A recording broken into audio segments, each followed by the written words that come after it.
just bear with us 1 second in. We'll operate the same policy today as usual. If you'd like a question, please raise your hand. We'll get round to as many of you as we can. There'll be a daily section after broadcast, and then there'll be a Sunday section. So we'll go with Ian Bolton, Sky Sports News.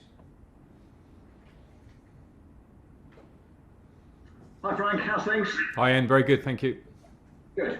Look, let's start with some team news. I gather you've had several young players or younger players training with the squad over recent days. Can you just update us as well on Reece James? Is Kepa going to play against Morecambe? I'm not going to talk about the starting lineup for Morecambe, but Reece James is out for the game.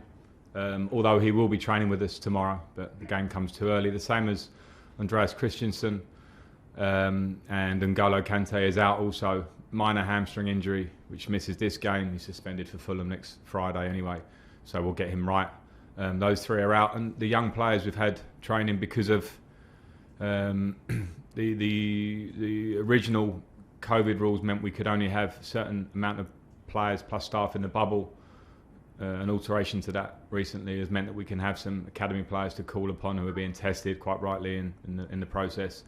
And that's a big plus for us in terms of being able to train at the level we want to train. So they've been in to train with us, and some may be involved for the game on Sunday. Look, with Kepa, he's only played, I think, 4 matches for you this season. He's an international goalkeeper. Look, the window is open. Do you still see his future very much as a Chelsea player, or is this perhaps an opportunity that might suit both the club and him if he were to go elsewhere? Well, at the moment he's our player, and I think the situation is clear. Edu's come in. He's been playing pretty much regularly as a number one for us, and I think with Kepa, when he has come in the latter Champions League game and did well, he's trained really well. He's trained really well, and his attitude around the place has been brilliant. So I won't be drawn on that one at the moment. He's our player. We'll see how January goes, but I certainly don't want to be alluding to what might or might not be. With the new strain of COVID around, I gather the Premier League has written to all clubs with a sort of updated protocol. Among the things that are coming in, more powers for the Premier League compliance officer, 3 coaches being used to transport players to matches instead of 2. All substitutes on the bench have to wear face masks, and they'd like to limit further the number of people on site at training grounds. Do you welcome that or not? No, I certainly welcome the thought process, because we're in a different situation again, and anything that is taken any measures taken for health and safety, we have to take very seriously, and we do. I think as do all Premier League clubs. There's always a balance. Every training ground looks different. It's important that the Premier League come down and interact at those training grounds to see the facilities, to see how it's been run. And I think if there's a rule for one, it pretty much should be for everybody to keep fairness. But yeah, things like the things that you've just mentioned, I think are just things that we have to take care with at the moment, and we'll do it as we're told by the Premier League, and we also have responsibility ourselves to do it as well as we can for the players and staff that are clearly in what is an official lockdown, are still coming to work daily and going home to their families. So we have to do everything right.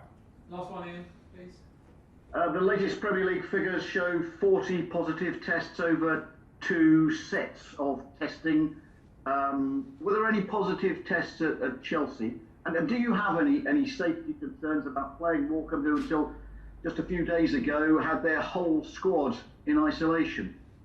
Yeah, not just about playing Morecambe. I'm not going to talk about them necessarily, but I do have concerns because of the current climate. We have had some positives. We haven't had any players positive in the last couple of rounds. We have had small numbers of staff, which because we've been testing so regularly all the time here, I have to say our medical team have been fantastic.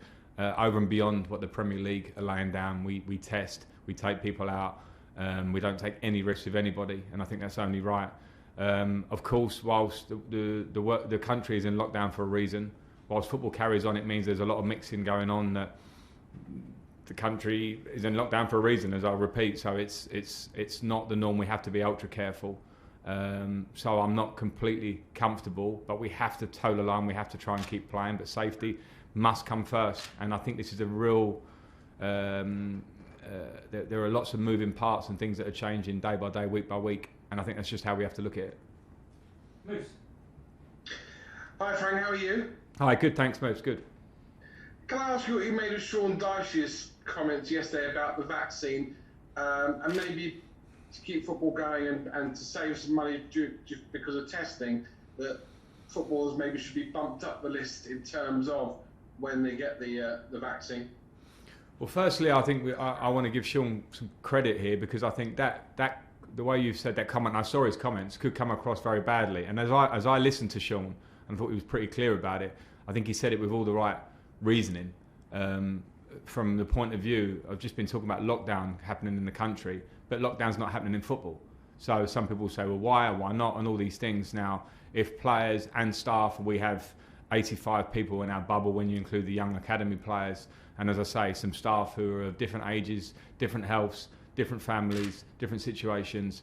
So I understand that we are in very difficult times. In terms of the vaccine, I think my personal opinion, where we are so early in this process, and I do listen and I do read and I do watch the news, I think it's so important that we absolutely prioritise, as the government are doing, people that are in vulnerable situations to get the vaccine first. I think that has to come first and foremost. Morally, I think it has to. Practically, I think it has to.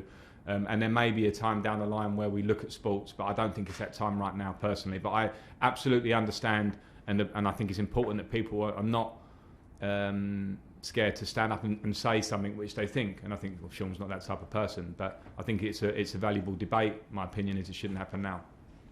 Can I talk some football with you as well? Yes, please, yeah. Okay, first question. I was at Chelsea 2, Bradford 4 in the FA Cup, which I think is probably one of the biggest shocks I've ever seen personally. And I remember, although you didn't play, you were part of the Chelsea team that lost 1-0 at Barnsley in 2008. So Sunday's not a foregone conclusion, is it, Frank? No, it certainly isn't. And if you remember how that season ended against Bradford for Chelsea when they lost that game, all Chelsea fans do. So no matter form, no matter team, no matter status, the FA Cup has a magic that's been there forever, which means that underdogs will turn up, will try and win, will make things difficult for you. And considering our current form, of course, we have to be even more on guard and worry about ourselves and get ourselves playing well. Because if we play well and we do our job right, then we will win the game, I believe. But we have to respect Morecambe and respect the FA Cup. And one last one from me. I mean, you maybe are under a little bit of pressure because of the results recently. You can decide whether you are or not, rather than me. But in terms of some of your players, like Timo Werner needs a goal. So is your consideration, if I play him against Morecambe, really someone of that calibre should score so he'll get his confidence back? Or is your consideration he maybe needs a rest to get his confidence back, to take him out of the firing line? How many big decisions have you got to make? Well, to be honest, Moose, with a squad of 20 plus, a big squad of players, I have those decisions every week in different ways. So without isolating, you mentioned Timo as an example, but without isolating one player, I'm always thinking of form and fitness and what it means for the group and what it means for the individual, and that's part of my job. So I understand the point. I will take a view with Morecambe. Firstly, can we win the game? First and foremost. Secondly, are there players that need a rest? Are there players that need minutes? Are there players that need confidence? Because confidence has been hit with a difficult patch you've had recently. So I'll kind of try and balance that out through the team, but I'll pick a team to try and win the game. John Southall, 5-1. Thank you. Hi Frank. Hi Frank. How you doing? Hi John. Hi. Just talking about the confidence of the players, have you noticed a difference at all in them around the training ground? Has their confidence been hit, do you think, by what's happened over the last month or so? I think it's normal that in a difficult time, football relies so much on confidence individually and collectively. And the easy times are when confidence is flowing, 16 games unbeaten, coming out of Leeds, everyone is fine, everyone is happy, people move the ball well, pressure doesn't affect them on the pitch, they receive it and move it well. And it doesn't take long sometimes for that to change. That's top level football. So I'm not surprised to see some moments like that in game, in training.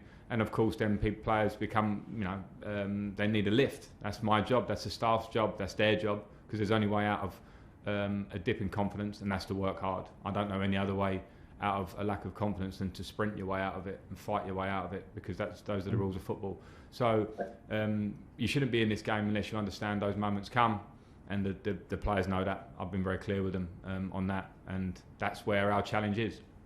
And just 2 points on that. Does it make your job harder? Because obviously when you're winning, it's presumably easier to keep everybody happy, but when you're not, maybe not so easy.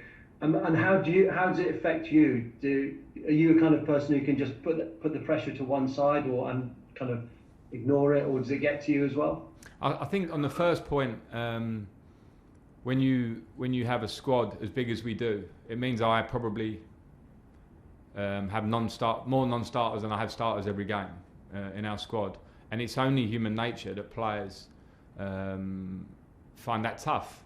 I found it tough when I didn't play. When you have so many, it means that you're asking probably for something a bit impossible if you ask for them to have a happy face and give everything every day and work through the week and not turn up for the business end. I think anyone in any job would say the same.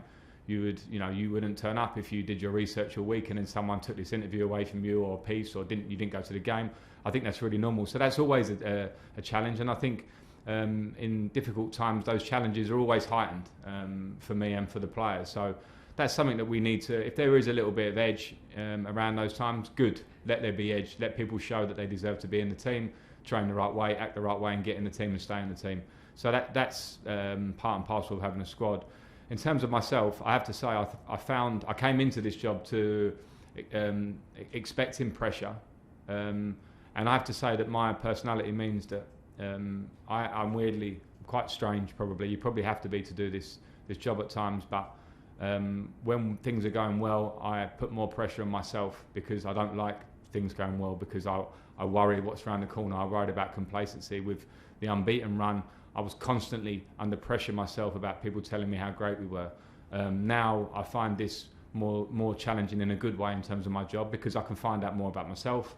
I can find out more about every member of the team, every member of the staff, and it actually makes my job more exciting. Now, of course, I understand the pressure heightens because I understand the expectations of a club like this, but I love doing what I'm doing, and I never expected an easy run in this job. I've come to a huge club in Premier League and world football in the process of a rebuild. That was never going to be an easy run, so I have to expect these situations. Okay, last two in this section, Nick Purewall and then Disaster Finish. Nick. Frank, you say about that, that you find it more exciting. If you can sort of project that energy to your players, that will help as well, won't it, to sort of carry through a difficult time.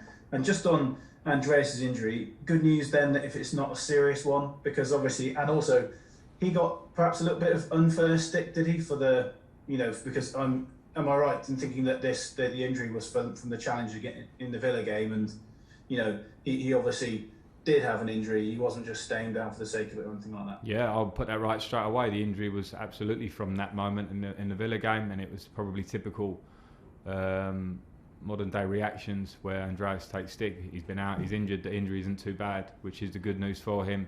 So he'll be back training with us tomorrow. And then the first part of the question, I mean, yeah, it's my job to be like that. I have experience of, I don't think there was a season that I played at this club, for all the success we had over the years, where we didn't have difficult moments and meetings and a defeat or a double defeat or whatever, a run of patch, a bad month, a bad period. It's part and parcel of being a player. So I'm the first one that has to be positive and get excited about losing games is the biggest chance to improve in football. So it's the biggest chance to get better.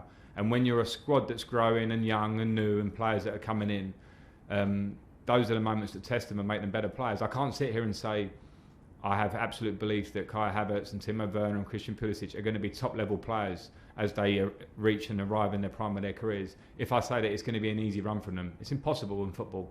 So I have to be the one that states that to them, keeps their chin up, keeps them working, understand the reactions needed in tough moments. And then the rest is down to them, because players will always be the ones that get you out of those moments. They have to go and perform. Last question is off. Hi Frank, am I right in thinking there's 5 academy players who've sort of stepped up into the bubble? I just wanted to talk about them really and see what they've brought to training and what excites you about about them and their abilities and the potential for them to play. Maybe going through each one who's been called up. Yeah, I mean, we've called up both Tinos. We've called up Jude, who's been scoring goals in the youth team. We've called up Lou Bate, who's trained with us before. We've called up Henry Lawrence. Sorry if I'm missing any, but they've been training with us all week. It's great experience for them. It's something that I wanted to do and was able to do last year at the club pre-restart. it helps training, because for me it's really important to have competitive training, and having young numbers allows you to be really competitive without killing the players physically in between games. We've had a long week and they've been able to really help there, and they've also shown their qualities and come in, and it's always great to gauge young players, not only how quickly they take to the football side of training, but how quickly their personalities take to the uplift in pressure and level in training. It's something that I've always believed passionately about for the club, and I've seen a lot out of all of those players that have come to train with us, that they're real potential for us. There's lots of steps for them in all their different ways, but I've been really pleased to be able to do it, because it's good. It's good for the older players, because they see the younger players can speak to them and help them. It's good for the younger players to see what they can aspire to. Okay, that's the end of the broadcast section. So virtual cameras are off. We're going to move on to daily newspapers. If you've got a question